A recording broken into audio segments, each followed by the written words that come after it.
I don't mean food.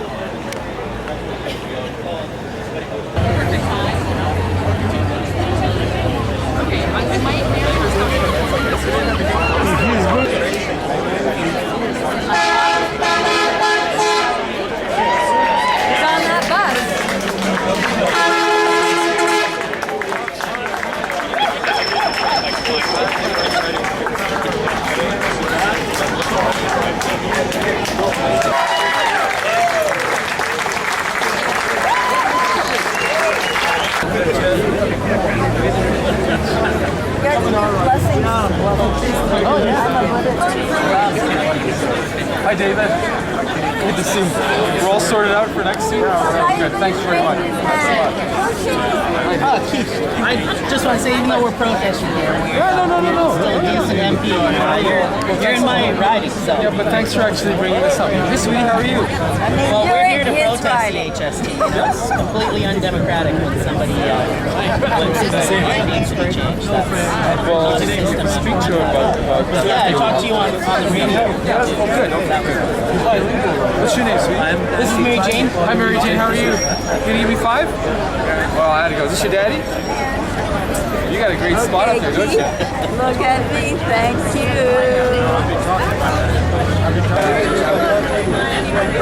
This is great.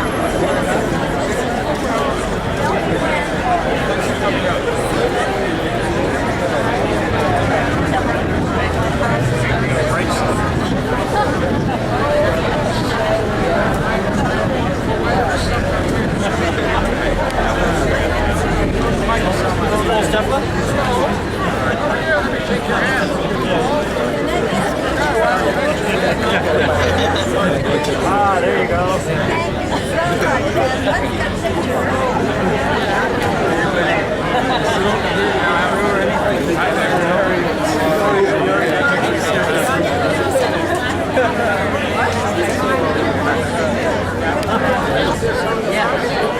Where's your sign sitting? Where are you? Which sign? I got a couple of them. You got a couple. Well, my kids came up with this one. It says Harper and Iggy sitting in a tree, both voting yes on the HST. And we're here to remind voters that the Liberals are just as bad as the Conservatives. It's two parties, one policy. That they're responsible for the HST just as much as Gordon Campbell, Michael Ignatieff, and Stephen Harper have all given BC the HST. So I don't want him to squeeze out extra votes without people remembering that he's responsible for the HST. I'm Brad Rhodes. I ran as the Canadian Action Party. Oh yeah, good to see you again. How are you?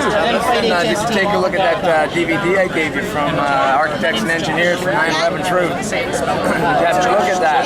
I remember I distinctly gave it to you and you said you take a look at it. You did. I've seen other ones and other shows on it. So isn't it quite blatant, therefore, that the buildings couldn't have fallen down like that by themselves, just out of fire? Well, we have a difference of opinion because I've seen other Difference of opinion, sir. How about science? How about just looking at physics? But I've listened to the other engineers who said this. And what engineer is that? Well, Did you see what Gage had to say about that? it's been a while since I looked at it. So it's been quite a while. Well, that's been quite a long you time. realize that's the main catalyst for us going to war in Afghanistan and Iraq. Being part of the coalition for the willing. Remember that?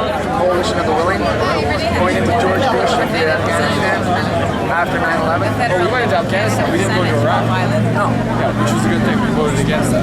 But the thing is that we're in the region and our troops are being employed in a war that was justified by the attacks on 9/11. Isn't it warranted, therefore, to make a thorough evaluation of what actually happened? That's already happened as far as I can see. There's been many evaluations on this. I just have, you and I will have a difference of opinion on this. No, it's a matter of physics, it's a matter of truth. Yeah, it's a matter of opinion. Truth isn't an opinion. Truth is something that should be pursued. Well, my facts and your facts are obviously... Well, my facts are that Building 7 fell into its own footprint and wasn't even hit by a plane. What do you say about that, sir? Well, the evidence that I've shown is that what caused 9/11 and the attacks on the Twin Towers was done by planes. all the evidence points to that. Actually, sir, if you looked at the architects and engineers for 9/11 Truth, you would find that that is absolutely impossible. I think that you're responsible, sir, for everything that happens when you comply with a policy that brings us into war. And I think it's absolutely necessary to make a true Like I said, the facts that evaluation. I've seen don't square with yours, and I'd love to leave it. My name is Brad Rhodes. Can you say that spelled? BRADRHODES. And what were your concerns you were addressing? My concerns are that 9/11 was an inside job. We were dragged into a war on a fraud, on a scam. We shouldn't do. We did not attack us. We have to find out who the culprits really were. It's not hard to find out. If you look at architects and engineers for 9/11 Truth, they have more than ample information to discover that a 110-story building doesn't fall into its own footprint. It's concrete slabs between each floor in under 10 seconds. You can also easily discover that a 47-story steel frame concrete building, which was building 7, also fell into its own footprint on the same day. It doesn't do so, especially if it's going to be hit by a plane. So based on this fraud, people like Prince Gardner are willfully ignorant and compliant in an absolutely corrupt and morally unjustifiable system. Yeah.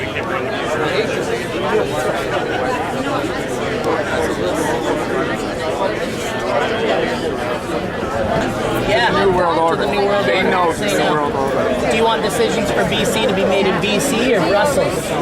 By people, do you think that your voice will be heard in the world government more than voices of like Chevron or BP Oil?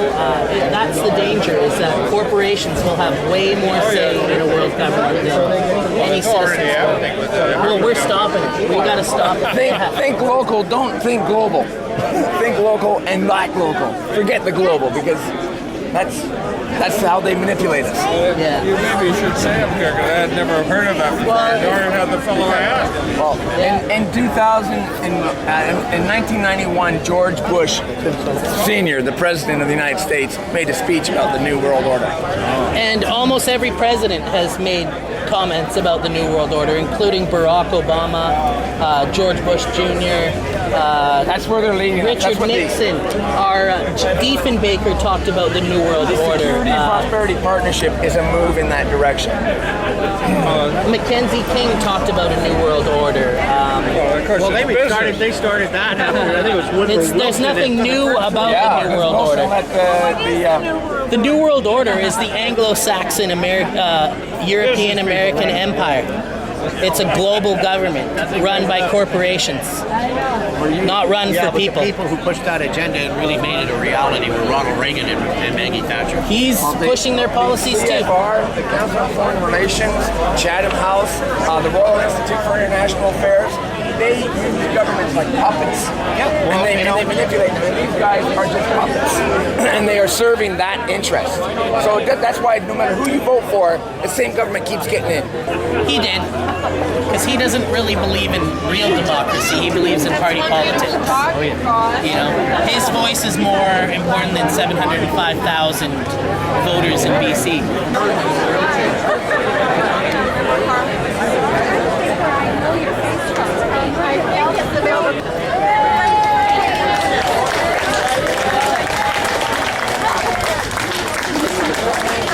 Okay, so Michael, come forward here. And Michael, this is fantastic that you're here today. Welcome to Cook Street Village. Everyone is here to see you and to listen to you. The next Prime Minister of Canada, Michael Ignatieff. Thank you. Politics is not a spectator sport. It's a contact sport. Contact, handshake by handshake, vote by vote, conversation by conversation. You are absolutely extraordinary. I've never been in a crowd like this in my life. Good for you. It's about love of our country, a sense of seeing it larger, more ambitious, more inclusive, more open, more free, more equal. Houses, not prisons. How about that? Houses, not prisons. You bet. Affordable housing for seniors. You got to do something about the mental patients, the people who have mental illness, who struggle with mental illness. Don't believe all this stuff about just giving them medication and turning them loose. This is Canada. We've got to care. We've got to provide hope. We've got to provide shelter.